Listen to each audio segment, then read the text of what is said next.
Rares sont les cortèges d'une telle ampleur dans la capitale alsacienne. 20 000 personnes selon les organisateurs, 12 000 selon la police. La diaspora iranienne a convergé depuis plusieurs villes d'Europe vers le Parlement de Strasbourg à la mi-journée. Il s'agissait d'interpeller les eurodéputés pour obtenir l'inscription du régime répressif des mollahs dans les organisations terroristes. Claire Perrault, Valérie Russuri. La corde au cou, le visage ensanglanté, ils ont commencé à marcher. Des hommes et des femmes venus de toute l'Europe, réunis pour un seul but, dénoncer le régime iranien et le silence de l'Union européenne.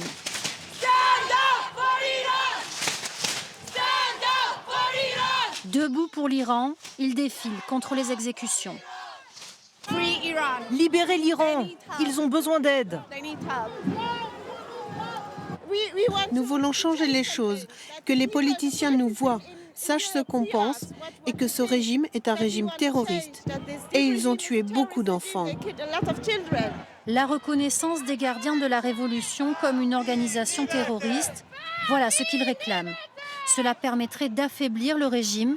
L'appel a été lancé par le député suédois Alireza Akhondi. Ils ont du sang sur les mains. Ils ont commis des crimes, même ici sur le sol français. L'Europe doit comprendre que les Iraniens attendent, qu'elle passe à l'action et qu'elle se tienne du bon côté de l'histoire.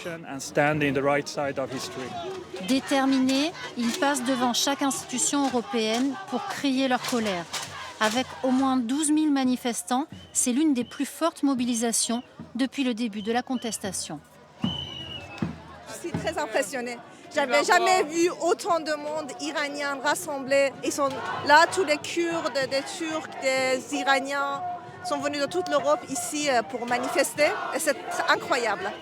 Les eurodéputés décideront-ils de classer les gardiens de la Révolution parmi les organisations terroristes? Les discussions commenceront demain. Pour être adoptée, la résolution devra faire l'unanimité.